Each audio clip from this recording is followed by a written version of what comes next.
Did you know that Denver is an easy day trip from Los Angeles? You can hop on an early flight, land before breakfast, and spend the entire day exploring art installations, red rocks, and food halls before heading back home that same night. It's one of those trips that sounds impossible until you do it, and then you start wondering where else could you go in a day. Let me show you what a day trip to Denver actually looks like, and you can see how much it all costs at the end of the video. The journey started with us arriving at Ontario Airport at 4:30 a.m. for our 5:30 a.m. flight. I'm going to Denver, just 1 hour and 49 minutes flying time. Let's pick up. We made it to Denver. A quick 2-hour flight, and we were leaving the airport, driving into downtown Denver to start exploring. First stop, coffee. We started by heading to the River North or RiNo area of Denver and going to Crema Coffee House, which has been a staple for the last decade. Known for its industrial aesthetic and minimalist vibe, it's a great spot to get a cup of coffee and a pastry before starting your day. It's a little difficult to cheers these. Let me do this. There we go.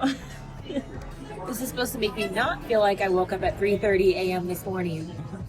Leaving Crema, we drove 5 minutes down the road to go to the art alley, and along the way we saw a lot of the murals and art that make this area famous. I especially like this one that changed as you drove past it. I don't even know how you begin to design something like that. We got our coffee fix, and now we're exploring the Denver street art scene. Supposedly, the art movement began here in 2005 when a few local artists started turning abandoned buildings into these canvases. And it's still thriving today, and we even saw someone working on a mural while we were there. The best way to see it is to walk down this alley between 26th and 27th Street. Here you can see a lot of the constantly changing art that's made the city famous, and if you want to explore more, they actually have 200 murals throughout this area. You can go online and you can find a website that will show you where each of them are. There's some amazing art down here, and I imagine this place is hopping on the weekends, but it is a Wednesday morning, so nobody's down here with us. I talked to a local artist while I was there, and she told me that this alley area is kind of like the heart of the scene, and that the murals are constantly changing, and you'll often see people working to restore old ones or just to paint over them completely. We even picked the right time of year to be here. There's some fall color. I love seeing fall color coming from Southern California. Coming out of the alley and walking around the corner, you'll find yourself at Denver Central Market. This spot opened in 2016 in a restored 1920s era building. It was one of the first major projects that transformed this area into the trendy hub that it is now. Inside you'll find dozens of vendors including meat, seafood, produce, dessert shops, restaurants, and even coffee. There's also a Crema here, which I could have gone right here instead of at the other place we went to. It definitely would have been a fun place to come back to later in the video, but since we were there early and we had a lot of stuff to do, we decided to grab some pastries before heading out. So this reminds me of that famous bakery in New York called Lafayette, and I was like, we have to try this. This is the dulce de leche one. All right. That is so good. I don't even care I did not eat that gracefully. Is it as good as the one in New York? Yeah, the inside is so creamy, it's very sweet, really light and flaky crust though. Yeah, that is good. I honestly wish there was a little bit more cream around the outside. It is a $9 pastry, but when you get a bite with cream, it's pretty hard to beat. Denver is starting out strong. Murals, coffee, multiple pastries, and now we're going to something I'm so excited about, Meow Wolf. From here, it takes 15 minutes to drive to Meow Wolf, and you do have to pay $15 to park there, which seemed like a lot to me based on the price of the tickets.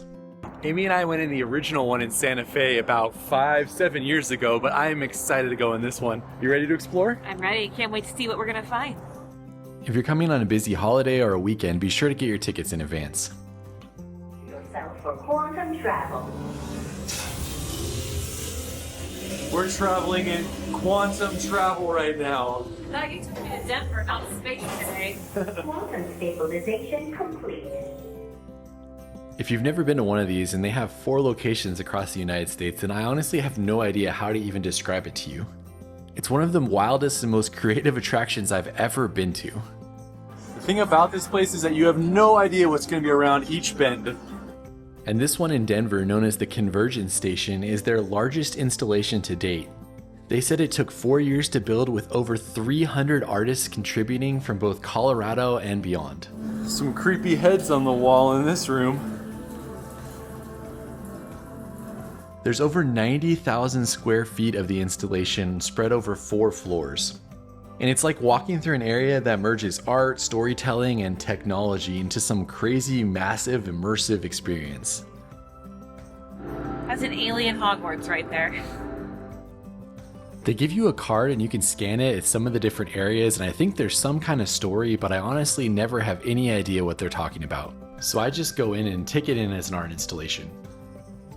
Check it out, if you spin this down here, it actually spins that up there as well. It's a kaleidoscope. Yeah, it is kind of like a kaleidoscope. It seemed like this area was called the Cathedral Room, and it definitely seemed to be the most photographed space in the exhibit. This area just has a bunch of different weird rooms you can go into. There's people stuck in the washing machine and they've turned into aliens. They said there's over 70 rooms here, and it feels like you're exploring a massive maze.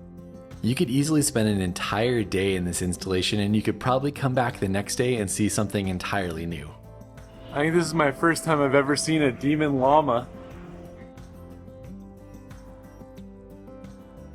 Check out this stairway right here. I don't know if I could do that without hurting myself. This is also my new favorite part. You can do an interactive rat battle in the street. Amy's bat moves, my bat doesn't move. I have a handicap. It was worth a trip to Denver just to do the rat battle. It looks like the inside of someone's brain if all they ate was cotton candy or something. You can't hear like squishy sounds, so it's like really cool, but also kind of like creepy, gross too. What's wild is this entire area we're in right now was right next to the entrance. When we came out of the elevator, if we went through the door to the right, we would have came in here first. That's what's so wild about it, is you never know what's behind a door. I mean, how cool is it that in 2 hours on an airplane and you can be somewhere like this? I could have done an entire video on this experience, and let me know if you want me to do a Meow Wolf video in the future. But for us, we only had one day to explore Denver and an airplane we were going to catch later in the afternoon, so we had to keep going. Alright, our last thing we gotta do is follow the pizza. And I guess that's what I expected. Well, that was an absolutely wild experience, just as crazy as I was expecting. What'd you think? Yeah, it was so fun, but like I said earlier, it's kind of like nightmares and dreams mixed together, but fun. And with that, let me tell you how we're doing all this travel today in Denver, and that's thanks to Turo. Turo is the world's largest car sharing marketplace, and you can choose from an extraordinary selection of over 1,600 makes and models shared by local hosts who list their car for rent. One of the best things about it is that it's located at a lot of different airports, and so you can actually book a car, walk right out from your plane and grab the car. Here's our experience doing it. When we arrived in Denver, we already had a message about where the car was parked and directions to get there. Let's go find our car. There's the baggage claim right there, and all we had to do was walk across the street to find our car. Way better than a rental car counter. The key is just left in this lockbox for us to open and get in and go. After putting in our code and getting our key, we just had to take pictures to note any damage to the car, and we are on our way driving out of the airport and onto Denver. Thanks to Turo for encouraging us to make this trip and for making it so easy on us with the airport pickup. If you want to check them out for yourself, scan the QR code right here, click the link in the description. Let's go explore more Denver. Since we had a car, we decided to take full advantage of it and go out to a place that I had always wanted to see called Red Rocks. It's located about 20 minutes outside of Denver, and it's an absolute Denver icon and one of the most famous places to see a concert in the entire United States. It's open to the public during the day, and you can just go and explore if it's something you're interested in. Next, we're heading to Red Rock Amphitheater, which obviously isn't as exciting if you're not seeing a concert, but it's a place that I've always wanted to visit, and I hope to one day see a concert here. Tonight's T-Pain, though, I wasn't really interested in that one. Red Rocks is a natural rock formation that was shaped millions of years ago, but the amphitheater itself was opened in 1941 and was built as part of the Civilian Conservation Corps. During the day, you can see that people are using it as a workout area. There's construction workers just eating here. They have yoga here sometimes. It's just cool that it's just open to the public during the day.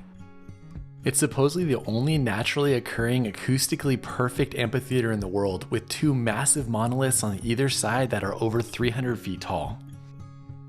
After checking out the amphitheater, you can go into the visitor center where you can ask any questions that you have, look at the park map, and then you can go downstairs and actually see a museum on the park. They've found all sorts of remains of dinosaurs here. This is cool to see the first musicians. It says local musicians from around 1910 come into play here. There's also a restaurant here called the Shiprock Grill, and there's a Hall of Fame that shows every concert that's happened here since it opened in 1941. It's really amazing to see all of the famous bands that have played here over the years.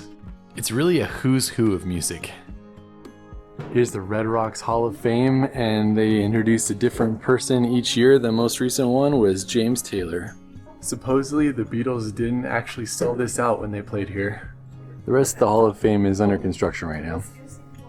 I can't wait to come back here for a concert in the future, and let me know if you've been to a concert in the comments. And from there we headed on to lunch, and we tried to find a really unique spot to visit in Denver, and so we went to Tocabe. Defined as an American Indian eatery, it's one of the only fast casual Native American restaurants in the United States. Think of it kind of like a Chipotle where you go down the line and you pick what you want, but for fry bread tacos. Check out this thing. I probably should have shared with Amy. This is a gigantic taco. I don't even know how to get into this, but I'm gonna give it my best shot. They got a sweet hominy on there. They got a spicy sauce on the top. Good grilled chicken. They have fry bread. They were making it in the back right in the order. Strong. That was a really unique spot for lunch. I've had fry bread so many times over the course of my travels, but that was the most flavorful fry bread I've ever had. Now we're heading back into downtown Denver. After lunch, we continued our whirlwind tour of Denver with a 15-minute drive down to our next stop. We've made it down to the Colorado State Capitol, and I don't know about you, but I love visiting Capitol buildings. I've probably been to a dozen or so of them, so we're gonna go inside and check it out. Plus, there's so much fall colors down here, it's awesome. When you come around to this side of the building, be sure to note the mile-high marker right there. So at this step right here, you are 1 mile above sea level, because Denver does call itself the mile-high city, you know? After checking out the mile-high marker, we made our way into the Capitol building, which construction began on in 1886 and it finally opened in 1901. Wow, that is a tall one. Check it out, there's a spiral staircase all the way to the top up there. I love just going in and wandering around through these historic buildings. They're some of the oldest buildings that you can see in the United States, and they allow you free access to basically walk around the many different floors and take it all in. Here they had a massive dome that you could look up at, they had lots of different art, and of course you can go in the Senate and the House of Representatives as well. They did tell me that there's a tour that'll take you up to the top of the dome and let you go outside to actually get some great views of the city, but unfortunately we didn't have time to do that one on this trip. Alright, I got a few more stops, but first is coffee, because when you get up early, you definitely need that second cup. Please. And for our afternoon coffee, we found a place to park and we headed over to Huckleberry. How excited are you on a scale of 1 to 10 to have a cup of coffee here? This is very much my vibe. You So gonna sit on a poof? I would love to sit on a booth. Thanks for asking. This coffee shop is inside an area called the Denver Milk Market, which is one of the city's most creative and lively dining spots. It's 16,000 square feet and it's home to over a dozen different concepts ranging from Hawaiian poke bowls and craft beer to coffee and pastries. Plus it has all the vibes that you've come to expect from these types of markets. So we found the Instagram area of Denver for sure, and this coffee shop had cold brew with limeade in it, lime juice and sugar. It is very good. A little bit sour, so you have to like that, but very good. And what a cool place to have a drink. I have to say, this is a pretty cool spot to explore in Denver, and they had a hotel here, which I think would be a pretty awesome spot to spend the night. I even talked to one of the people who owned a shop there, and they said that there's a lot of energy with DJs and art installations and things to do on the weekend, and that it's often a great spot for people to hang out at before a game at the nearby Coors Field. If I didn't already have plans for dinner, I probably would have picked one of these spots to eat at. Shout out to Amy for finding that coffee shop, because that milk market area was super cool, especially if you're into shopping or looking for some good food. I think that'd be a place to hang out. We got one more main stop down here, which is Union Station. Denver's Union Station is such an iconic building. It was built in 1881, but then it burned down and had to be rebuilt in 1914. For decades, this Union Station was the main arrival point for trains from Chicago and Kansas City, and it was literally the gateway to the West. Now, after a major renovation in 2014, it's a modern transit hub and a cool community space. It's so beautiful. I really love the chandeliers. I feel like I've stepped back in time. That is such an incredible old Union Station, and it reminds me of my time on the California Zephyr, which was an incredible train journey. You can see that up here. Leaving Union Station, we decided to do the 10-minute walk down to Larimer Square. This historic spot is where the city first started, and it was the original downtown, home to the first bank, bookstore, and city hall. The area deteriorated a lot over the years, but in the 60s there was a campaign to restore the block instead of demolishing it. And thanks to those efforts, it was preserved and you can still see it today. There's also a historic walking tour down here that you can be a part of, it looks like, or you can pull up on your phone. Now it's a meeting place in the city known for its cool string lights that hang above the street and all of the different restaurants and bars that it has. We only got a few more hours left before the airplane, so we're heading to a tiki bar. You guys already know that Amy and I love tiki bars, and so we headed to this one called Adrift. You can already hear the awesome music. This is going to be good. This bar has been a fixture in the neighborhood for a decade, and it's decked out with bamboo walls, tropical plants, and glowing lanterns. We were there during the Halloween season, and there was a lot of creepy skeletons and spiders to go along with the tiki vibe. I love these lamps. These are the coolest lamps ever. Amy did not pick nearly as cool of a drink as me. Look at this cup I got. What is that? We're at a tiki bar. Doesn't mean the drink isn't good. A third cheers of the day. Coffee and now drinks. Very well balanced day if you tell me that. It's hard to beat a good tiki bar, and we always get a mug every time we go to a new one. So that's a new one for our collection this time. One more stop, and that's the oldest restaurant in Denver. Actually, it's the oldest restaurant in Colorado, not just Denver. And there it is, the oldest restaurant in Colorado, the Buckhorn Exchange. It's kind of interesting to see it next to these high-rise apartments over here from the 1800s. Before heading in, I have to note that this place is expensive, but it is packed with frontier history and Western charm. I mean, the restaurant opened in 1893, and it was the first to get a liquor license after Prohibition ended in 1935. Over the decades, it's hosted everybody from Teddy Roosevelt and Dwight Eisenhower to even Bob Dylan. And the walls are literally covered in taxidermy animals with more than 500 pieces in total. I got a reservation a few days before, and I highly recommend you get one as it's very popular. And then we met up with some family that lived in the Denver area to have a crazy dinner experience. All right, this is my first experience with Rocky Mountain oysters. If you don't know what they are, look them up. I won't tell you. It tastes just like calamari. I would never even know the difference. Nothing wrong with that at all. I could totally eat that. A little bit chewy, and the mental idea of what they are gets to you as you're eating it. Honestly though, not bad. Not sure if I have much of a choice here, but for the video. Are they all right? They do taste like calamari. This is the navy bean and ham soup that Teddy Roosevelt ate when he ate here. So this place is known for their steak, and after getting all the starters out of the way, the steak came out and it was pretty incredible.